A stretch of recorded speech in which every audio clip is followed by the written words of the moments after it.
The question is, why are so many SDA Church pastors not using the spirit of prophecy, Ellen White's writings? What are they afraid of? They're not afraid. Some of them do not appreciate the value of the testimonies. And they may honestly not appreciate it. By God's grace, they may come to the place where they realize, oh, I have been depriving the church of a tremendous gold mine of spiritual wisdom. Some of them deliberately undermine Ellen White. Some of them don't believe in her as a prophet at all. I've gone to church where I was told, we don't quote from Ellen White. I said, can I quote? He said, yes, but we don't. So I did.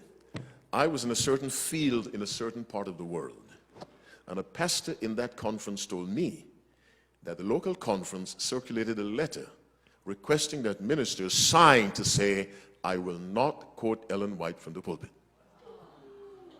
And that particular pastor refused to do it. It's a very serious thing. It's not strange. Did not the Jews kill the prophets? That's right. Mm-hmm. We're killing Ellen White. It's no different. God's people are killing God's prophet. Well, the ultimate killing of a prophet was the killing of Jesus. And the Romans said, I find no fault, I find no fault, I find no fault. The Romans said, let this man go. The church said, kill him. So it's not surprised if the church will kill Jesus, they'll kill Ellen White. But let me recommend to you in the presence of a holy God, expose your mind to the writings of Ellen White. Expose your children to the writings of Ellen White. Your lives will change. Some young man wrote me 2 days ago, I'm spiritually this and spiritually that, and I'm going down the drain. Pray for me.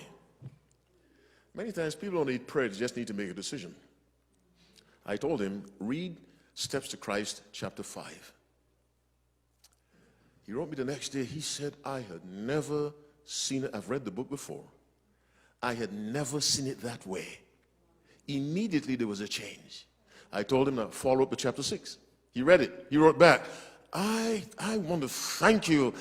About 2 years ago, someone wrote me, my life is on the decline spiritually. I have no desire for God. I told her, confess your sins. Read Steps to Christ, chapter 5. The person wrote back, I have experienced a change. True story. Ellen White was a prophet as much as Isaiah or Jeremiah. Her writings don't qualify to be in the Bible, but the gift she has was the very gift Isaiah had. And her gift was given to her for this church, not the whole world, for this church, to keep this church off the rocks of error. Satan knows that, so Satan gets into us and tries to break our confidence in the writings of Ellen. And she has told us, those who deny her writings will eventually deny the Bible. Because the source of authority is the same, the Spirit of God. She also says, those who believe in her testimonies will not be deceived in the time of trouble. Please, with God as my witness, make time for the writings of his servant sent to be a blessing to this church.